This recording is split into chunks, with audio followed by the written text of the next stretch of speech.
Air naik terlalu cepat, demikian menurut salah seorang penduduk yang terjejas banjir di Kampung Tok Macang dan Kampung Ulu Gali Raup susulan limpahan air dari Sungai Gali awal pagi tadi. Setakat pukul 3.30 petang tadi, 153 penduduk berlindung di 3 pusat pemindahan sementara.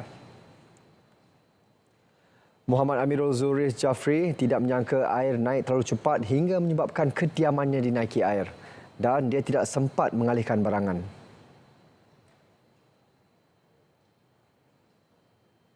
Barang-barang dapur untuk barang sekolah anak. Barang sekolah anak yang paling ketara hujan lebat. Bila hujan lebat kita memang standby nak alih kereta dan motor. Tapi tak sangka pula sampai ke yang ni besar sampai ke freezer atas. Dah pukul 4 pagi. Aku bangun semua, anak-anak bangun semua, tengok penuh air. Parah ni.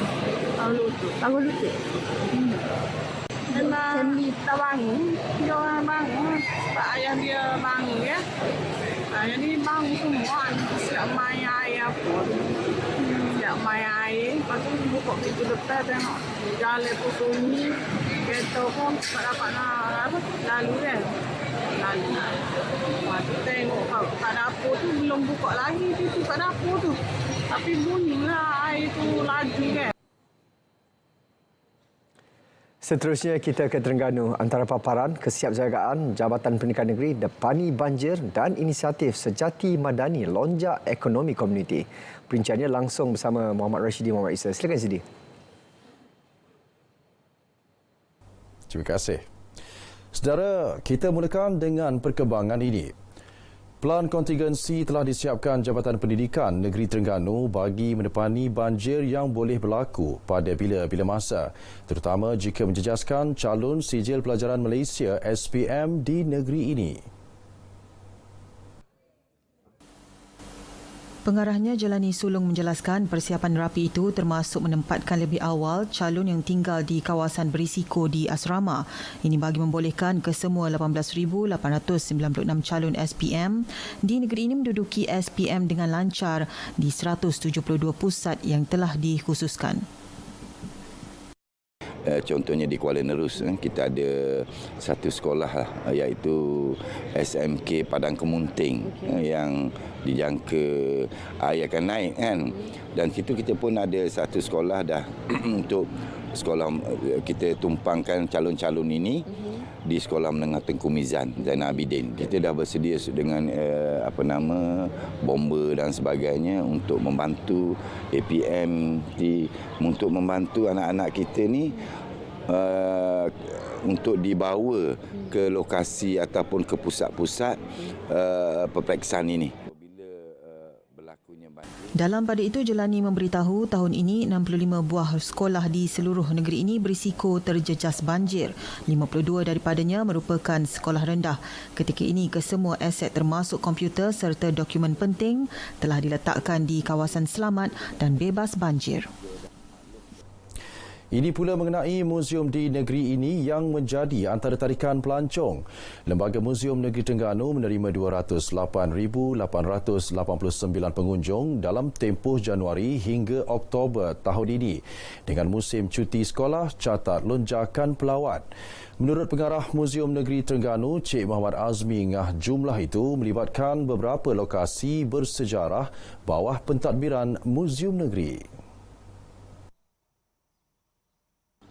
Galeri Muzium Negeri menerima kedatangan pengunjung paling ramai iaitu 139,185 orang, manakala Rumah Warisan Haji Su menerima pengunjung kedua teramai dengan 5,393 orang, disusuli Memorial Batu Bersurat 5,174 pengunjung. Lokasi lain yang turut menjadi tumpuan Muzium Daerah Pulau Bidong dan Kota Lama Duyung. Ini tahun ni tema kita ialah motor. Tahun lepas kita ada gastronomi. Jadi sekarang ni yang tahun ni kita dengan yang kita ada dah 13 aktiviti, tapi yang tambahan tu lebih banyak lagi. Yang terkini kita adakan program treasure hunt mencari harta karun bulan 11 ni. Kemudian cuti sekolah lagi tu banyak aktiviti. Dan kita kalau muzium ni kita tak boleh putus dengan aktiviti sebab nak tarik orang ramai. Bertepatan status lokasi tumpuan pelancong, Muzium Terengganu akan memperbanyakkan lagi program mulai tahun depan sekaligus sebagai kesiapsiagaan dan ke arah mempromosikan Tahun Melawat Malaysia 2026.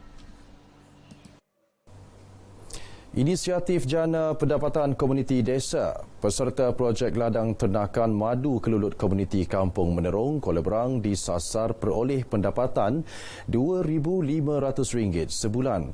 Projek bawah geran Program Sejahtera Komuniti Madani Sejati Madani itu melibatkan peruntukan lebih RM36,000 dan 35 peserta menerima bimbingan Universiti Malaysia Terengganu UMT. Projek itu dijangka dapat menghasilkan 15 hingga 20 kg madu kelulut setiap bulan. Lebih menarik, kegiatan ekonomi peserta tidak hanya tertumpu kepada penjualan madu. Sebaliknya, turut disumbang hasil jualan produk hiliran seperti sabun dan produk kecantikan menerusi bimbingan dan perkongsian kepakaran daripada UMT. Ada daripada pihak UMT yang mengajak untuk membuat sabung, barang-barang daripada propolis, menghasilkan hive yang baru. Dia banyak manfaat lah untuk saya. Macam kita orang muda, dia memberikan pelajaran dan dia menyediakan CJ untuk kami untuk kira menjadi batu loncat tang untuk kami lebih capai ke pihak ke atas lagi lah. Di Terengganu ni kita ada Persatuan Lebah Kelulut Terengganu. Jadi kita telah bekerjasama. Salah satu channel untuk kita pasarkan produk madu nanti adalah melalui persatuan dan juga ahli-ahli persatuan. Selain daripada itu, kita juga bekerjasama dengan pihak industri yang terlibat dalam penghasilan produk-produk berasaskan kelulut. Jadi syarikat-syarikat yang kita telah menjalinkan LOI perjanjian itu, dia akan membeli balik seperti kita buat kontrak farming. Itu peluang yang diberikan kepada kami ni amat kami hargailah, sebabnya dia dapat membantu kami pasarkan lebih. Selain pada produk kelulut dan produk hiliran kelulut ni, kita ada produk-produk kampung yang kita boleh pasarkan sekali dan di galeri kita lah sebagai tarikan sama. Selain itu, galeri madu kelulut sedia ada di Kampung Menerong juga telah dinaik taraf dengan pelbagai fungsi. Adanya kerjasama daripada semua komuniti kelulut Menerong ni, saya nampak benda ni akan berjaya suatu hari nanti. Sebab komuniti kat sini bersatu. Sekian perkembangan berita dari Terengganu. Dari sungai ke segara, Palestin pasti merdeka. Kembali ke Angkasa Puri Kota Media untuk perkembangan seterusnya. Terima kasih.